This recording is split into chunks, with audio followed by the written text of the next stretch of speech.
आपसे पहले मैंने बताया है उत्पत्ति के बारे में, क्योंकि महाशिवरात्रि के दिन जब शिव जी की बात करनी है तो उसका प्रारंभ उत्पत्ति से ही होता है, इतने वो आदि है।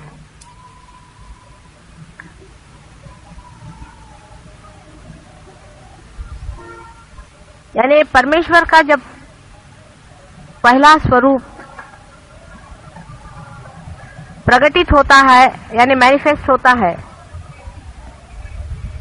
जबकि वो ब्रह्म से प्रकाशित होते हैं, उस वक्त उन्हें सदाशिव कहा जाता है। इसीलिए शिवजी जो हैं इनको आदि माना जाता है। ऐसे समझ लीजिए कि किसी वृक्ष को पूर्णतया प्रकटित होने से पहले उसका बीज देखा जाता है और इसीलिए उसको बीज स्वरूप कहना चाहिए। इसीलिए शिव जी की अत्यंत महिमा है।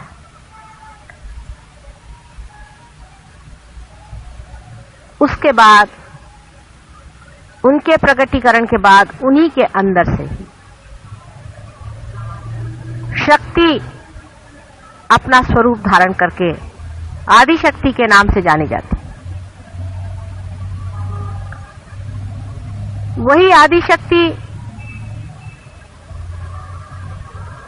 परमात्मा के तीनों रूपों को अलग अलग प्रकाशित करती है, जिसको आप जानते हैं, जिनका नाम ब्रह्मा, विष्णु और महेश माने शिव शंकर है।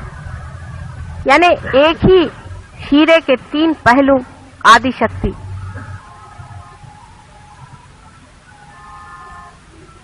छानती हैं। और जब प्रलय काल में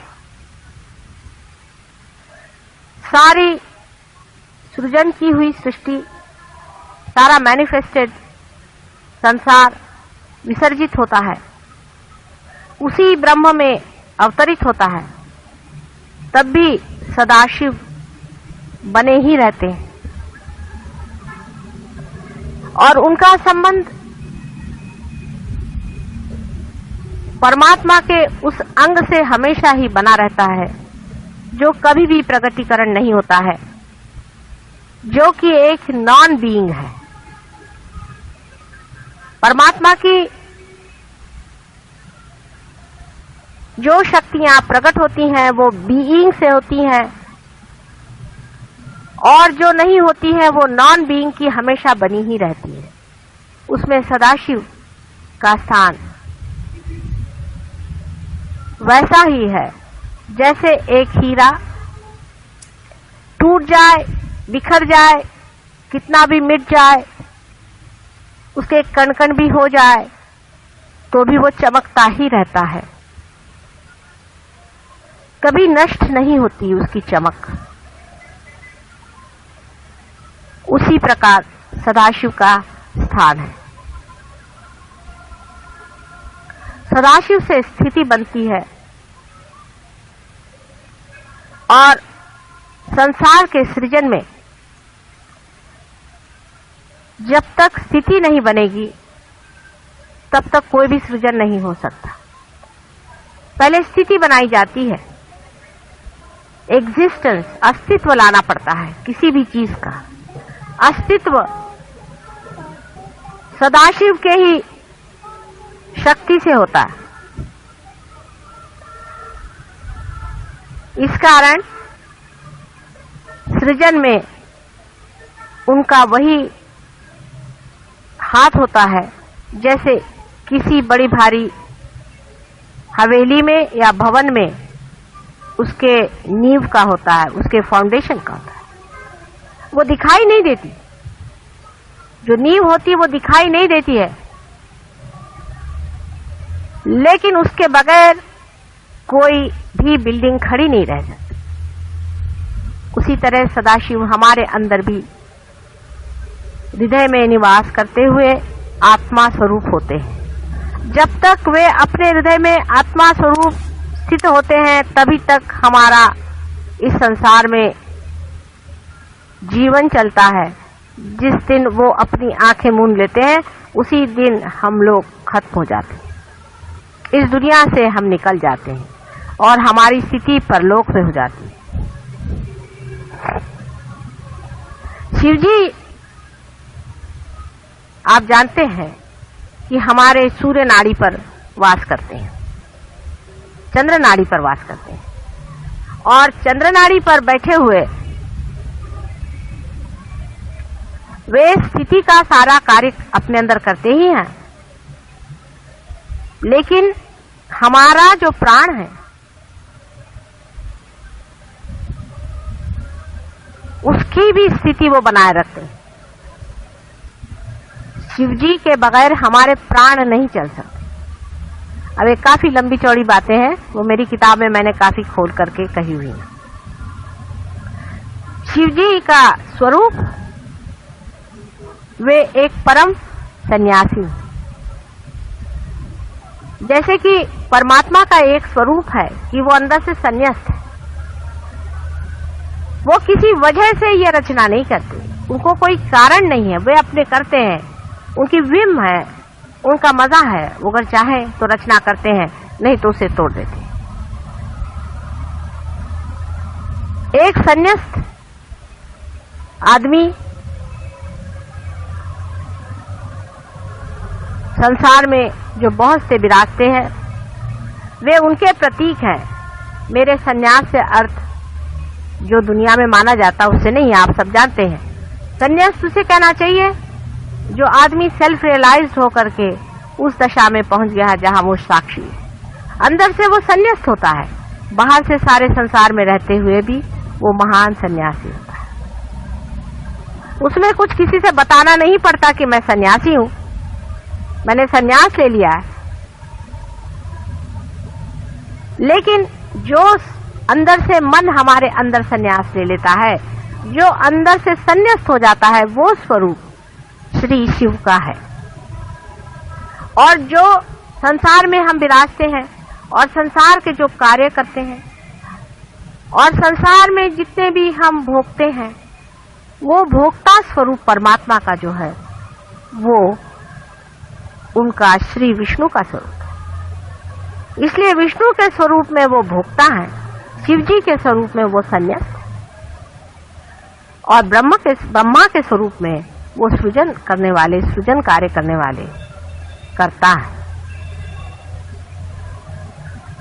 इस सन्यासी के और दृष्टि करने से एक अजीब सी चीज दिखाई देती है कि नील वर्ण का इनका शरीर, क्योंकि ये चंद्रमा के लाइन पे बैठे हुए हैं, इनके गले में, हाथ में सर्प लपटे हुए हैं। इनका सारा ही अलंकार सर्पों से हो जाता है। सर्प शीतल होते हैं, शांत होते हैं, दाहकता को पीते हैं, और वो अपने ऊपर सर्प को पाले हुए हैं।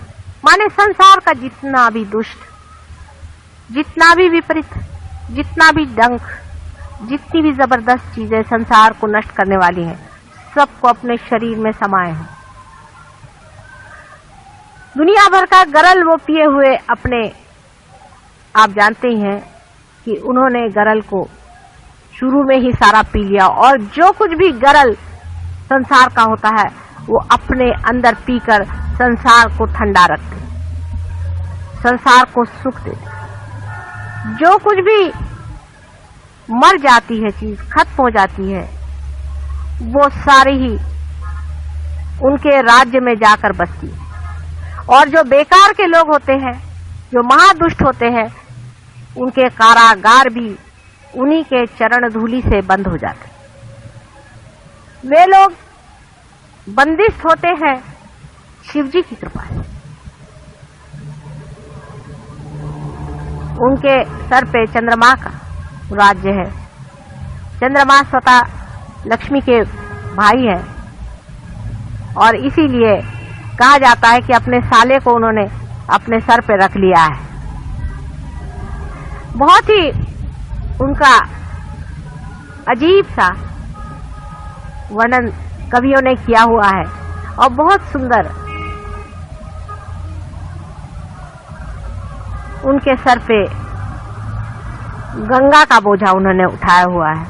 माने वो सबका गर्व हरण करने वाले। गंगा जैसी गर्भवती को भी उन्होंने अपने जटा में बांध लिया। इतनी उनकी जटाएं जबरदस्त हैं। मनुष्य में जो अहंकार होता है उसे भी वो अपने अंदर पी लेते हैं और इसी प्रकार वो संसार की अहंकारी लोगों से रक्षा करते हैं। वो अतुलनीय है, उनका कोई वर्णन शब्दों में नहीं कर सकते। लेकिन उनके अंदर एक बहुत बड़ा, एक बहुत ही असाधारण एक शक्ति है जो किसी भी देव देवताओं में नहीं है। वो है क्षमा की शक्ति। वे दुष्ट से दुष्ट महादुष्ट को भी क्षमा कर सकते हैं। जिन्हें गणेश जी क्षमा नहीं कर सकते, जिन्हें यीशु मसीह नहीं क्षमा कर सकते, उनको भी सदाशिव क्षमा कर सकते हैं। इसीलिए हमेशा जब भी क्षमा मांगनी होती है बोलायचं नाही ध्यानाच्या वेळेला कृपा करून। जब भी क्षमा मांगनी होती है तो उन्हीं से क्षमा मांगी जाती है, क्योंकि कुछ कुछ ऐसी बातें हैं जिसे गणेश बिल्कुल नहीं क्षमा कर सकते। जिसे कि हम कहते हैं कि सिन अगेंस्ट मदर, माँ के खिलाफ कोई सा भी पाप करना। जितने भी सेक्स के पाप हैं उसको श्री गणेश कभी भी नहीं माफ कर सकते, कभी नहीं कर सकते। उनको बहुत मुश्किल है मनाना। जीसस क्राइस्ट भी नहीं कर सकते, कभी भी नहीं कर सकते। उनके लिए सिर्फ महादेव श्री शंकर समर्थ है। उनकी बात को ये दोनों भी नहीं टाल सकते। इसलिए उनकी आराधना करनी चाहिए। आश्चर्य की बात है कि महाशिवरात्रि के दिन लोग उपवास क्यों करते हैं। मेरी कुछ समझ में नहीं आता कि ये प्रथा कौन से आधार पर बनाई गई। या तो किसी 420 लोगों ने शास्त्रों में ये बात लिख दी गई। आज के दिन उन्होंने गरल पिया था और आपको भी आज के दिन हर चीज खाने की इजाजत है कि आज आप गरल भी पी लें। तो आज आपने बराबर निकाल लिया कि आज तो हम उपवास करेंगे। मेरा आज इतने जोर से हृदय चक्र से खिंचाव पड़ रहा है। जिस सहज योगी ने आज उपवास किया है मेरे हृदय चक्र को खींचे जा रहा है। अंधाकरण नहीं करना चाहिए सहज योगियों को। सोच लेना चाहिए कि जो दिन बड़ा ही सेलिब्रेशन का है, जिन्होंने गरल पी करके संसार में विजय प्राप्त की, उस शिव जी का जब इतना बड़ा महोत्सव है, उस दिन भूखा मरना किसने बताया है। जिस दिन मनुष्य खुश होता है उस दिन ज्यादा ही खाता है। आज तो 2 रोटी ज्यादा खाने का दिन है। आज सबने उपवास करके रखा हुआ है और इसलिए शिव जी सबसे नाराज हैं। और इस चीज को शिव जी भी नहीं माफ कर सकते। तो हो गया आप लोगों का कल्याण। तभी आजकल सब दूर इतने बड़े बड़े शिव भक्तों के पहले हार्ट अटैक आता है। आज खुशियां मनाने का दिन कि उन्होंने सारे संसार का जो कुछ भी गरल था उसे पी लिया। जो कुछ भी अहित था, जो कुछ भी पाप था, जो भी दुष्टता संसार में फैली हुई थी, सबको उन्होंने शोषण कर लिया। ऐसे शिव जी के महान दिवस पर्व में हमको इस तरह से मनहूस काम करना नहीं चाहिए। अगर हम किसी के जन्म दिवस पर उपवास करते हैं तो उसके मरने पर हम लोग क्या खाना खाएंगे? सब उल्टा कारभार हमारे यहाँ चलता है। कोई मरता है तब ब्राह्मण बैठ के खाना खाते हैं। जब कोई जन्म होता है तो सब लोग बैठ के उपवास करते घर वाले। कैसे समझाया जाए? कौन से शास्त्र में इसका आधार है? और शास्त्रों में भी महामूर्खों ने इस तरह की चीजें भर दी हैं। जिसको देखो उसने अपने शास्त्रों में दुनिया भर का अत्याचार करते हैं। एक सोच समझ रखना चाहिए कि आज के दिन उपवास का क्या अर्थ है। सब लोग मिठाई खाएं, क्योंकि आज ये मंदिरों में बैठे हुए लोग मिठाई खाना चाहते तो मिठाई चढ़ाई जाए। अभी रात भर भंग पिएंगे बैठकर और चरस खाएंगे और कहेंगे कि शिवजी खाते थे तो हम भी खा रहे हैं चरस और भंग। शिवजी तो इसलिए खाते हैं चरस और भंग कि उनको जब सबकॉन्शियस में जाना पड़ता है तो वो उसे खाते हैं, चाहे जिसे भी खा ले, उनको क्या मतलब है। जैसे कि समझ लीजिए कि एरोप्लेन है, उससे आपको कहीं जाना हो तो आपको पहले पायलट तो होना चाहिए। जो वो भंग पी करके और चरस खा के शिवजी नहीं हो सकते, वो तो शिवजी ही हैं जिन्होंने गरल पी लिया, और वो हैं जो दुनिया भर के भंग पी करके संसार के जितने भी भंग है उनका शोषण कर रहे हैं। क्या आखिर ये भंग कहाँ डंप की जाए। तो उनके अंदर भर दी जाती कि भाई चलो तुम स्थिति हो, तुम पी लो, तुम गरल पी लो, तुम भंग पी लो। तो चले सब लोग भंग पीने आज, क्या आज भंग पी के सब लोग शिवजी हो रहे हैं। आप में से कितने लोग शिवजी के पांव के धूल के बराबर हैं। वो तो भंग इसलिए पीते हैं कि उनके अंदर रखा ही जाता है सारा भंग का स्टोर। संसार में भंग होती ही है, राक्षस भी होते हैं, दुष्ट भी होते हैं, इनको कहाँ रखा जाए। घर के अंदर आपके यहाँ अगर कोई ऐसी चीज हो तो उसको रखने की कोई व्यवस्था होनी चाहिए। शिवजी ने कहा लाओ मैं सब दुनिया भर का गरल पीता हूँ, इसलिए उनके पास ये चीज स्टोर रखी हुई कि भाई तुम रखे रहो। तो आप लोग जो उनके नाम से भंग और चरस पीते हैं, इनसे बड़े महामूर्ख संसार में कोई है। एक सोचना चाहिए सहज योगियों के लिए कि आपको आज तक वाइब्रेशंस तो कभी आए नहीं, आपने कभी जाना नहीं कि ये चीज क्या है, ये क्या आपके अंदर से बह रहा है, ये क्या आपके अंदर होना, कुछ अभिनव चीज, कोई बड़ी भारी चीज, कोई विशेष रूप की चीज। फिर अपने विचार भी बदलने चाहिए, अपनी आदतें भी बदलनी चाहिए। हमेशा इस तरह से उल्टी बात हम क्यों करते हैं मेरी समझ में नहीं आता, और हर एक उल्टी बात ऐसी उल्टी बैठती है कि उससे शिवजी तो उठ ही गए इस संसार से और उनको फिर से बिठाना मुश्किल हो जाता है। और अगर ज्यादा देर खड़े रहे तो तांडव शुरू कर देंगे, उनका कोई ठिकाना नहीं। इसलिए सब लोग विचार पूर्वक समझ करके और चले। आज उनका महान, बहुत महान दिवस है। आज से प्रॉमिस करें कि अगले महाशिवरात्रि से बहुत बड़ा उत्सव मनाया जाएगा, उनका गुणगान किया जाएगा। आपको हो सकता है कि विष्णु जी जैसे नहीं उनको पसंद अलंकार, उनके अलंकार और हैं, उनके लिए आप बभूत लगाइए, दुनिया भर की राख उन पे चढ़ा सकते हैं आप, उस सब चीज को वो तैयार है। लेकिन उन्होंने उपवास करने की बात कही हो ये तो मुझे पता ही नहीं। व्रत करना शब्द ही बदल गया, व्रत का मतलब उपवास करना हो गया। ऐसे वक्त करना चाहिए जैसे जिस टाइम रामचंद्र जी वनवास गए तब व्रत करना चाहिए। जब रिपेंटेंस की बात हो, जब पश्चाताप हो रहा हो, उस समय का उपवास समझ में आता है। अब क्या आपको पश्चाताप हो रहा है क्या कि उन्होंने गरल पी लिया? सोचने की बात है। सारे संसार के विपद, सारे संसार की आफतें, सारे संसार का गरल आज के महान दिवस में उन्होंने पी लिया। इसलिए आज को महाशिवरात्रि कहते हैं। सारी रात उन्होंने ले लिया अपने। रात्रि का जितना भी उनका, जितना भी डार्कनेस संसार की है, उसको उन्होंने अपने अंदर समाया।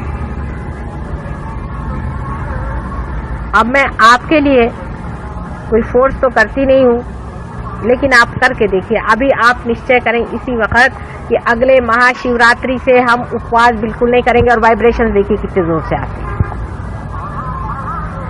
और माफी मांगिए।